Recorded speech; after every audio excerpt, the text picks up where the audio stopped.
Hello my dear students, welcome to my channel Eduflix Academy. मैं नवीन कुमार आज आप सबके बीच फंडामेंटल्स ऑफ प्लांट पैथोलॉजी का जो आज नेक्स्ट लेक्चर है, आज हम लोग पढ़ेंगे। लास्ट क्लास में हमने क्लासिफिकेशन ऑफ प्लांट डिजीज़ के बारे में पढ़ा था और आज जो हमारा जो टॉपिक है, नेक्स्ट लेक्चर जो हम पढ़ेंगे वो हमारा है disease triangle. Okay, I hope कि आप लोग ये ट्रायंगल का नाम सुन के आप कंफ्यूज नहीं होंगे कि ये ट्रायंगल, ये मैथमेटिक्स यहाँ पे कहाँ से आ गया। सिंपल सी बात है, ये ट्रायंगल के माध्यम से इसका रिप्रेजेंटेशन हुआ है, ठीक है। जिसमें क्या क्या आप देख रहे हैं, आप पैथोजन देख रहे हैं, होस्ट देख रहे हैं और इन्वायरमेंट। ग्रीन हाउस कहने का मतलब कि ग्रीन हाउस में ये सब इजिली कैप्चर हो जाते हैं, ये सब इन्वायरमेंटल फैक्टर्स, इसलिए ग्रीन हाउस लिखा हुआ है। तो आप पैनिक नहीं होंगे, ग्रीन हाउस ना लिख के आप इन्वायरमेंट में सीधे लिख सकते हैं। तो ये कह रहा है और बीच में लिखा हुआ है डिजीज। कहने का मतलब क्या है कि डिजीज ऑकर कब होते हैं, जब ये तीनों कंडीशंस एक पर्टिकुलर प्लांट्स में जब मिल जाते हैं तब डिजीज ऑकर हो जाता है, ठीक है। वही पैथोजन क्या है, bacteria, fungi, virus, nematode, mycoplasmas, spiroplasmas, host, crop, cultivar बोले तो वैरायटी। और इन्वायरमेंट में air flow, air temperature, humidity, media temperature, pH, nutrition, watering, ठीक है। तो ये क्या आप देख रहे हैं कि डिजीज ट्रायंगल के बारे में इंडिकेट किया जा रहा है यहाँ पे कि जब ये तीनों कंडीशंस फेवरेबल होते हैं किसी भी प्लांट्स में, देन क्या हो जाता है, डिजीज ऑकर होते हैं। बहुत बेसिक कंसेप्ट है। जैसे कि आप यहाँ देख सकते हैं क्या लिखा हुआ है, the interaction of the host, the pathogen and the environment leads to result in disease development. क्या है, जब होस्ट, पैथोजन और इन्वायरमेंट जब आपस में तीनों इंटरेक्ट करते हैं तो क्या होता है, डिजीज डेवलपमेंट होता है, डिजीज का डेवलपमेंट होता है। It is generally illustrated bye triangle, so it is called disease triangle. Basic concept है, आसान कंसेप्ट है। द डिजीज ये ट्रायंगल के माध्यम से रिप्रेजेंट किए जाते हैं, इसलिए इसे हम डिजीज ट्रायंगल भी कहते हैं। The disease triangle illustrates that three favorable conditions must coexist to cause a disease problem। Disease triangle क्या शो करता है कि इन तीनों फेवरेबल कंडीशंस ऑकर होने चाहिए डिजीज ऑकर होने के लिए। डिजीज मतलब ये जब तीनों फेवरेबल कंडीशंस आपस में मिलेंगे तो क्या करेंगे, मतलब कॉज करेंगे, कोई समस्या ऑकर होगा, किसी भी प्लांट्स में बीमारी होगा, ठीक है।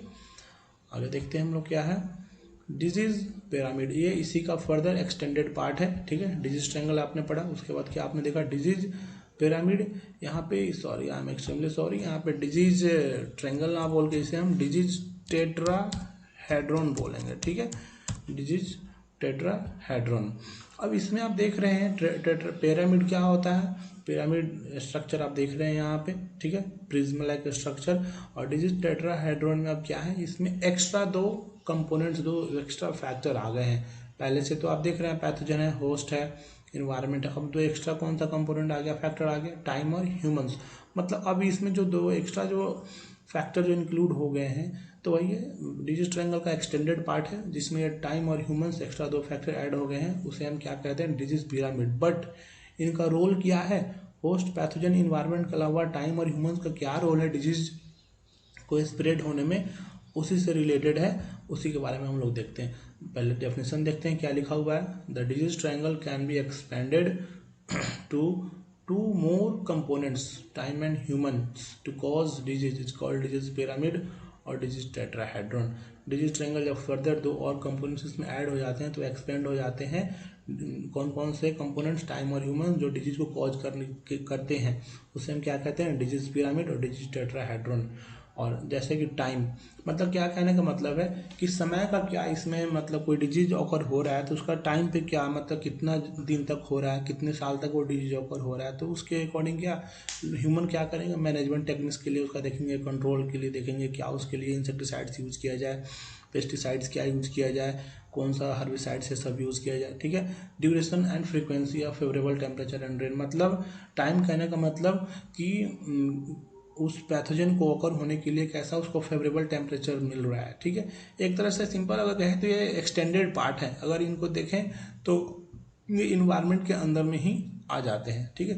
The time appearance of vector जो होते हैं वो किस समय अपीयर होते हैं, गर्मी के मौसम में हो रहे हैं, ठंड के मौसम में हो रहे हैं या बारिश के मौसम में हो रहे हैं, the duration of life cycle of particular disease, किस पार्टिकुलर डिजीज का लाइफ साइकिल क्या है, उस बेसिस पे मतलब उस पैथोजन का इम्पैक्ट कैसा हो रहा है, किस टाइम पे कैसा इम्पैक्ट हो रहा है, कैसा उसको फेवरेबल कंडीशंस मिल रहा है, टेम्परेचर मिल रहा है या रेन मिल रहा है, ठीक है। तो टाइम का क्या है वही इसमें इम्पैक्ट क्या दे रहा है, कितने दिनों तक वो डिजीज ऑकर हो रहा है, उसका लाइफ साइकिल क्या है, ठीक है, किस समय अपीयरेंस हो रहा है वो वेक्टर वो पैथोजन, ठीक है। ह्यूमन क्या है, human affect in various ways, type of plant grown in an area, time of planting, density of planting. और ह्यूमन का क्या है कि डिजीज तो ऑकर हो रहा है बट ह्यूमन अपने फायदे के लिए अपने प्रोडक्शन ज़्यादा लेने के लिए वो क्या करेंगे, वो उसी क्रॉप को बार बार एक क्षेत्र में लगाते हैं, जानते हुए भी कि बीमारी वो उसी प्लांट में बार बार ऑकर हो रहा है, बट फिर भी क्या करते हैं वो उसी क्रॉप को लगाते रहते हैं। तो एक ह्यूमन भी इस तरह से क्या है उस पैथोजन को बढ़ावा देने में हेल्प कर रहे हैं। टाइम ऑफ प्लांटिंग, किस समय पे वो प्लांटिंग कर रहे हैं वो भी बहुत बड़ा फैक्टर है डिजीज ऑकर होने में। डेंसिटी ऑफ प्लांटिंग, प्लांट में कितना वो दूरी मेंटेन कर रहे हैं, ठीक है। अगर ज़्यादा मेंटेन कर रहे हैं, कम कर रहे हैं, एक ऑप्टिमम जब डेंसिटी नहीं मेंटेन करते हैं हम लोग, तो उसके वजह से भी क्या होता है, पैथोजन का पॉपुलेशन बढ़ने में, डिजीज ऑकर होने में चांसेस ज़्यादा हो जाते हैं, ठीक है। तो बहुत ही ये बेसिक टॉपिक है, डिजीज ट्रायंगल और डिजीज पिरामिड और डिजीज टेट्राहेड्रॉन। आई होप आपको ये टॉपिक क्लियर होगा। तो आज का हम लोग लेक्चर यहीं पे एंड करते हैं। नेक्स्ट क्लास में हम लोग डिजीज साइकिल के बारे में पढ़ेंगे, ये भी बहुत छोटा सा टॉपिक है, ठीक है। फिर हमारा जो टॉपिक आएगा उसके बाद आपका ये कुछ आएंगे हम लोगों के टॉपिक, फंगी के बारे में, बैक्टीरिया के बारे में, एल्गी के बारे में, प्रोटोजोआ के बारे में, उनके बारे में नोमेनक्लेचर, क्लासिफिकेशन, हर चीज़ हमें डिटेल में पढ़ने हैं, ठीक है। तो आगे हम लोग वो सब देखेंगे। तो आज का लेक्चर हम यहीं पे स्टॉप करते हैं और आपसे बस ये रिक्वेस्ट है कि आप लेक्चर को थ्रोली पढ़ें, समझें, और फिर अगर आप अच्छे से इसको थ्रोली पढ़ेंगे तो फिर कोई परेशानी नहीं होगी आपको, ठीक है। So thank you very much and may God bless you.